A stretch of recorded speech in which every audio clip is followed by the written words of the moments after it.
Odofo minua bema ya se hie biom wa odofo ba akopɛ esnash ade achi bia yesua de yegusu sua de o ade sua mu ne ewo no na de bia mesra de ba akofiri mu sesebe enye obia na ti obia asem enense bebre twegu Facebook ni YouTube eso enye nipa nyina na ti ebi mu de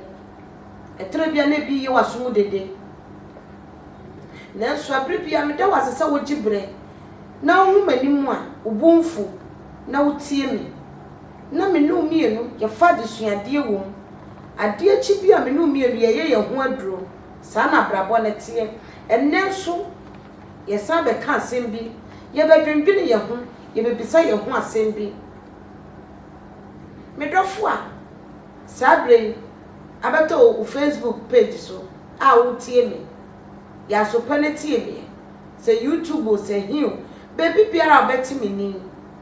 e peso nya abotre na wotie adesuade a me no mienu ene ye ba besua odofo tie bibi e kame ye say ye bibifo me fa nyina ye man mu pe me di gina nipa bibini so Yesu ni yaso Kristo mu yie ene fo ni to fam wo man a yetimu ebibifo ahe eno madwuma agina abepem sabre ni obi ni 20 years ago agu ni obi ni 30 years ago agu hwamu na gu no ye bibifo ubekom ye mududu na ye Kristofo ye gu sa adwuma no se broni bebi adwuma wo ye man mu a yetimi buwa ma adwuma ne ye yie yetimi buwa ma adwuma ne timi gina che utu kwa ko obi kuro sonso a saa na wo kode na di wo ho yetimi buwa ma abrofo adwuma koso ade na ye adwuma yetimi muwa ma ne nkoso eye suban ya ye de na di ene ye ene ntiase bi a ye nyaaye hwe minu a wo ne obi ye adwuma tie mi ye ne nkofo ye adwuma na se nipa no ne wura ye bibini a ye de ehumobro ne niema be keka ho se bibi esi adwuma mu na ye di atu bebi ye dan ya kofa nipa ne abepa chew wampeni a wa adwuma ne ye wo de anotirimu odene mo madam na sama den dodo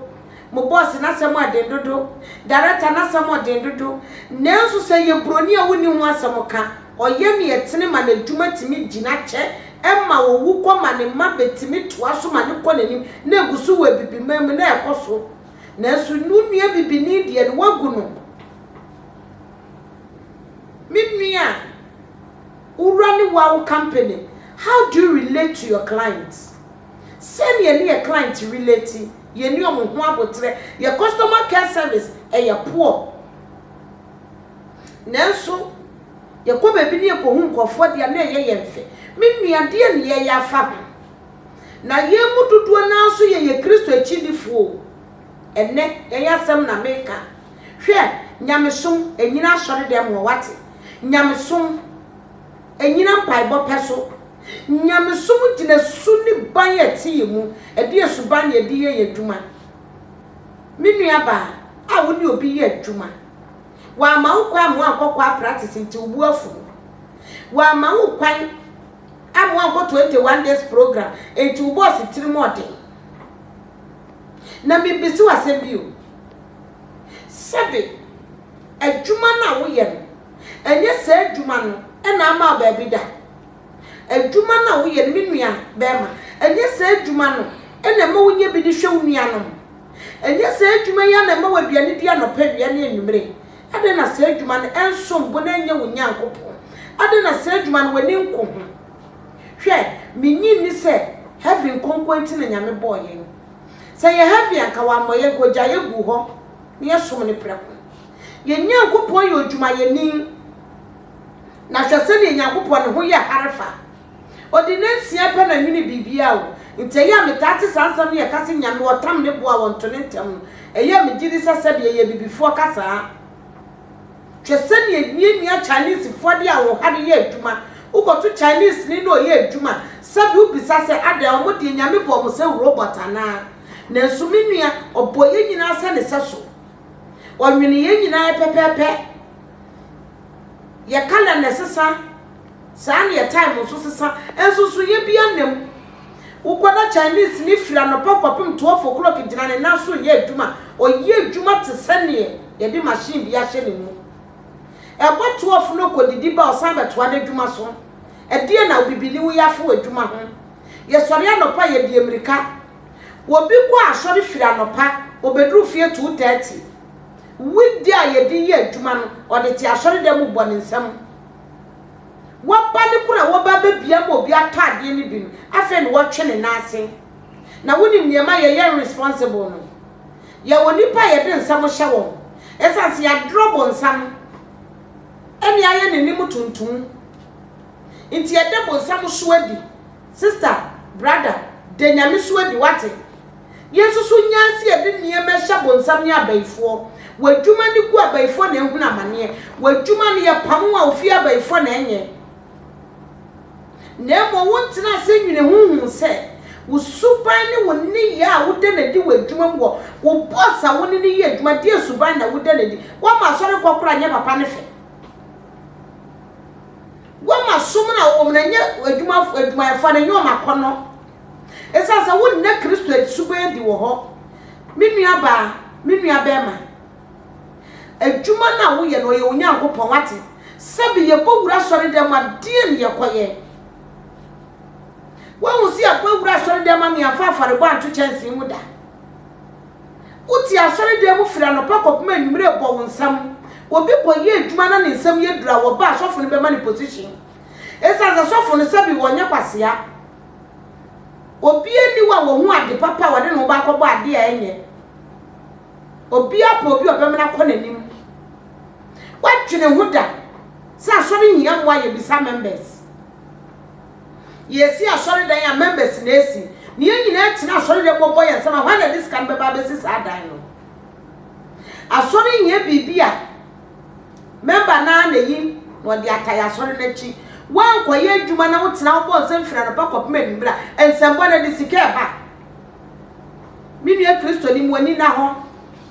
na nyame wo nwini ye se ne seso nyame ye nyansafo wo yo dwuma ye ni nyankopon wodi Adam ni Eve ba tro ni mu no wodi obo bedru wo no aye ni binyama nyina dedawo na dwuma nyina wo ho dedawo edie na wo yafo wo dwuma ho maami a wo wo shop a wo tia no ye beba na wo pastor pecha ni niama bobo ho nanso wa no kasa wo no client ka no ense Kristo ni wodi wawa no asema gu adwuma wo wi a fi abaifo na ehuna amane munyi ni say ye responsible keke munyi ni say ye fa ye nwuma so enne Kristo di nkyira afoforo minua ba wo ni obi ye adwuma asemu firi wano ema o kolika wo ni wa adwuma ma ende Kristo so adi nanso kwasia na bia wo di Amerika anwumre wo di Amerika edie Kristo so da wo sua edie na nipa nhwe wo so nsua ya pamo wo adwuma ni mu a na ofi abonsamfo na ehuna amane enne yesua de mamu ahu se yesu ni ye ban enne ma ye nnuma nyina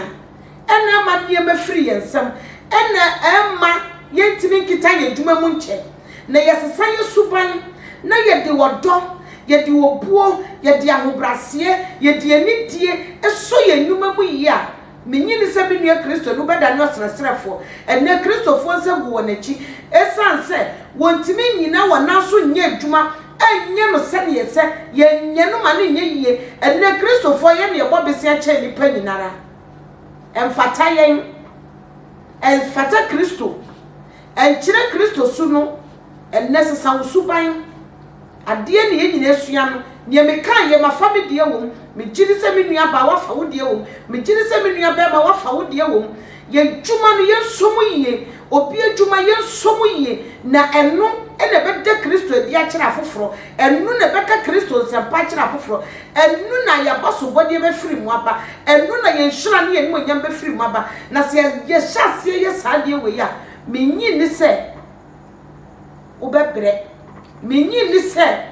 wani beguase menyi ni se usodie mu abepan na se wodi ye adwuma ebema wani agye abrabom bebema baby a wokɔ asɔre na foforo behu asua ebema nipa nyina so ahu se Kristo sei no wote o customers no mo ba na wotiatia wo no o client na wo hia no maame na eso wokɔ asɔre o na eso ye the patient ba na wo afu enti nkofo nya akyade wo ho na wo de wo nya bida ene yesua bibi minua ba de bia wo hia nipa uti obi store no ukobie pe na wo afu obi ba no yi niema miensa gua no amuna wani ene sesa wo suban ye de Kristo lady menyi ni so obi tibisi ne bokata me shomboso ye nyina ye bo Kristo din ene sa wo tene ni a me ye me ho adro so ye ho adro ye se asempa eye tia fa wo de wo na me fa me de wo na me gidi so de be di adanse ama foforo na ni nyina be so Kristo ani na me no ye be se Kristo achidifo na be ye nkofo akono adi ye chibi ena me nya ade sakra wo so nya ade sakra ni bi ye be se hwie biem na obedi ho adanse a kire me na abesane me ho message na me onhiraw se wo bu anfu me na mo so asemi wa adwenepam na wo so mo se ye ho aduro wo so mo se ma mabu animtia na wo so mo se me no mi ye ya mo man ga na ye ya ma bibi man ye sesa ye so bo ya ma fia ye de ye sesa ye ne ya me akoye nim so o man papa nya me onhiraw se wo bu anfu me ni aye amena ye Yehowa onhiraw ala onhiraw ye bese hie biem